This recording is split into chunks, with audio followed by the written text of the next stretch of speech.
Good day to you all. Today, I want us to look at the metaphorical meaning of tithing in the Bible.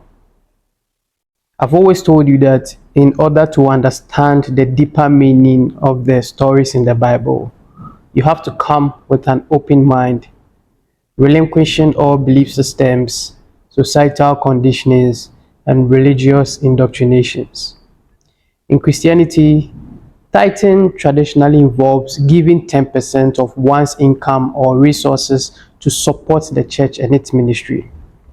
This practice is deeply rooted in the Old Testament, where it is established to sustain the religious communities and provide for the priests who served in the temple. The most often verse used for tithing is Malachi 3, verse 10, where it says that bring the full tithe into the storehouse, so that there may be food in my house. Test me in this, says the Lord of hosts. See if I will not open the windows of heaven and pour out for you blessings without measure. Now, there is a deeper esoteric interpretation of this verse that reveals a more profound spiritual truth. From this deeper perspective, tithing is not merely about contributing a portion of our material wealth to external institutions. Instead, it symbolizes a significant inner practice, a way of offering a part of ourselves to connect with the divine essence within us. This act of tithing reflects a dedication of our inner resources to the higher self or divine consciousness that resides in all of us.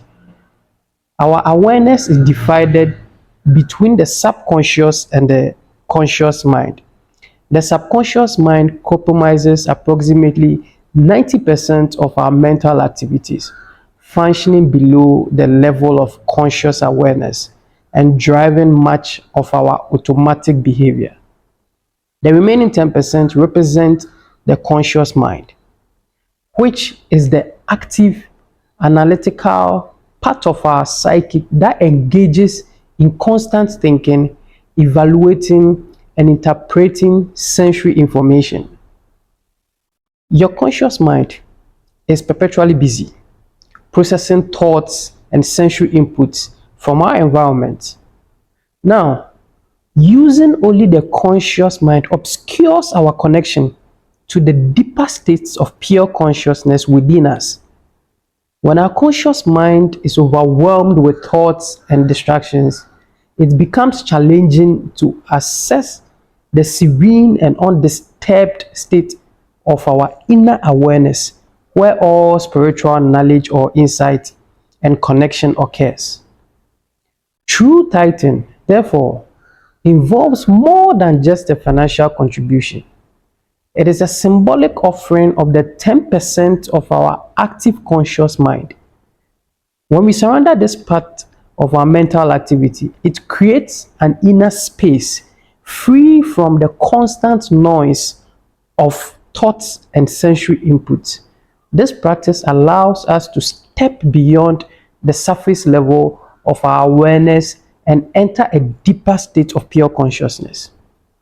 Now, you realize that in meditation, for example, we engage in this inner tithing by deliberately setting aside the activity of the conscious mind.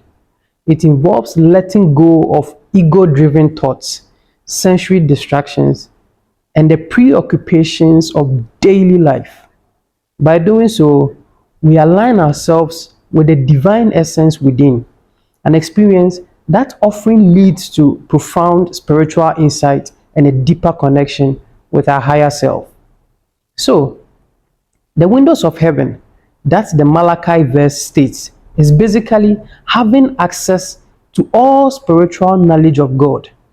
When we slow down or tithe the conscious mind, which is the 10%. So, true tithing is not about giving 10% of our material wealth, but is about offering a portion of our mental activity. It represents a symbolic act of relinquishing the dominance of the conscious mind to make space for the pure and undisturbed consciousness. The inner practice enables us to reconnect with the divine source, which is God, facilitating spiritual growth and deeper self-awareness. You should always remember, you are God made flesh, as Jesus the Christ once said.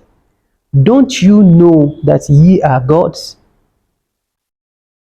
You can join me on this journey, gradually remembering who we truly are and function from that awareness to flourish in this life as designed by God.